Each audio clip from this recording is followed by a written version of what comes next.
গভীর রাত, নিস্তব্ধ ঘর, আয়নার সামনে দাঁড়িয়ে নীলা। কিন্তু আয়নার প্রতিচ্ছবিতে কি শুধু সেই আছে, নাকি আর কেউ অপেক্ষায়? এক অজানা কণ্ঠ ফিসফিসিয়ে বলছে, আমার সাথে এসো, আমি মুক্তি চাই। নীলার সামনে খুলে যাচ্ছে এক অচেনা জগতের দরজা, যেখানে বাস্তব আর বিভ্রমের মধ্যে পার্থক্য করা কঠিন। আয়নার ভেতর কি সত্যি আরেকটি পৃথিবী আছে, নাকি এটি শুধুই তার কল্পনা? এক ভয়ঙ্কর সন্ধিক্ষণে নীলার সিদ্ধান্ত বদলে দেবে তার জীবন। তাহলে প্রস্তুত তো? শুনতে থাকুন গল্পশালা, আর হারিয়ে যান এই রহস্যময় জগতে।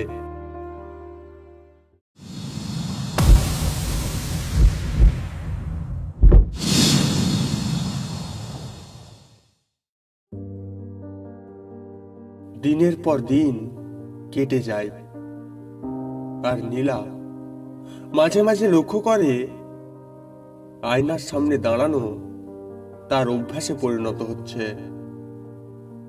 প্রতিদিন রাতে যখন ঘরের সব আলো নিভে যায় এবং সবাই ঘুমিয়ে পড়ে, তখন সে আবার আয়নার দিকে টেনে যায়।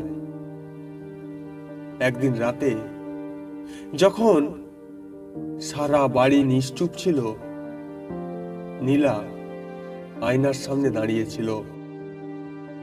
কাঁপা কাঁপা হাতে আয়নার দিকে তাকিয়ে সে প্রতিচ্ছবির সাথে কথা বলার চেষ্টা করল। নীলা বলল, আমি এখানে থাকবো না। তোমার কথাগুলো আমায় ভয় দেখায়। ভয় না পাওয়ার অবশ্য কোনো কারণ নেই। প্রতিচ্ছবি শান্ত স্বরে বলল, আমি শুধু তোমার সহায়তা চাই। এই বয়সী পুরনো আয়না আমাকে পৃথিবীর বাইরে নিয়ে যেতে পারে না, কিন্তু তুমি যদি সাহায্য করো, আমি মুক্তি পাব। নীলা মনে মনে সিদ্ধান্ত নিল, তাকে এই রহস্যের সঠিক উত্তর খুঁজে বের করতেই হবে। সে প্রশ্ন করল, কিভাবে তুমি মুক্তি পাবে? প্রতিচ্ছবি বলল, আমার মুক্তির জন্য তোমাকে এই আয়নার সাথে একটি চুক্তি করতে হবে। তুমি যদি আমার সাথে চলে আসো, তাহলে আমার সব কষ্টের অবসান হবে। নীলা আতঙ্কিতভাবে ভেবে দেখল, সে জানে না এই চুক্তি কি পরিণতি নিয়ে আসবে, কিন্তু প্রতিচ্ছবির কথাগুলো অদ্ভুতভাবে তাকে আকর্ষণ করছে। পরদিন সকালে নীলা তার মাকে বলল, মা, আমি আয়নার সাথে কিছু সময় কাটানোর পরিকল্পনা করেছি। আমি ভাবলাম পুরনো জিনিসগুলো নিয়ে একটু সময় কাটালে ভালো হবে। মা কিছুটা অবাক হলেও নীলা তার এই নতুন শখকে সম্মান জানিয়ে সায় দিল। রাতের অন্ধকার আবার ফিরে এলো। নীলা আয়নার সামনে দাঁড়িয়েছিল। প্রতিচ্ছবি আবার তার সামনে উপস্থিত হলো। প্রতিচ্ছবি প্রশ্ন করল, তুমি প্রস্তুত? নীলা গাঢ়ভাবে নিঃশ্বাস টেনে বলল, হ্যাঁ, আমি প্রস্তুত। প্রতিচ্ছবি একটি মিষ্টি হাসি দিয়ে বলল, অসাধারণ, এবার আমাকে অনুসরণ করো। নীলা আয়নার দিকে আরো গভীরভাবে তাকালো। হঠাৎ করে সে অনুভব করলো আয়নার কাঁচে একটি শক্তিশালী টান তাকে দিগ্ভ্রষ্ট করছে। তার শরীরের প্রতিটি কোষ যেন এই আকর্ষণে মন্ত্রমুগ্ধ হয়ে গেছে। এটা কি হচ্ছে? নীলা ভয়ে চিৎকার করলো। প্রতিচ্ছবি বলল, আমার জগতে প্রবেশ করতে হবে, তোমাকে নিজেকে হারাতে হবে। আয়নার কাঁচের ভেতর থেকে একটি ঝলক দেখা দিল, আর নীলা অনুভব করলো যে সে নিজেকে সেই রহস্যময় জায়গায় প্রবেশ করছে, যা প্রতিচ্ছবি বলছিল।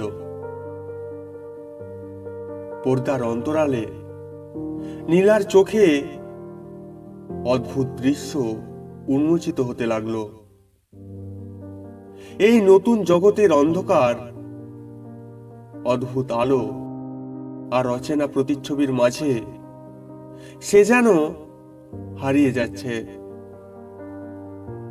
নীলা কাঁপা কাঁপা কণ্ঠে বলল, আমি কোথায়? প্রতিচ্ছবি মৃদু হেসে বলল, তুমি এখন আমার জগতে। এখানে তোমাকেই তোমার সঙ্গী হতে হবে। নীলা বুঝতে পারল যে তার জন্য আর ফিরে যাওয়ার কোনো রাস্তা নেই। সে এখন এক অদ্ভুত রহস্যময় পৃথিবীতে প্রবেশ করেছে, যেখানে তার সামনে যে চ্যালেঞ্জগুলো অপেক্ষা করছে তা সে জানে না। আয়নার প্রতিচ্ছবি দ্বিতীয় পর্বে রহস্য কি আরো গভীর হলো? নীলা কি ভুল সিদ্ধান্ত নিয়ে ফেলেছে? আয়নার সেই রহস্যময় টান কি তাকে অন্য এক জগতে নিয়ে গেল?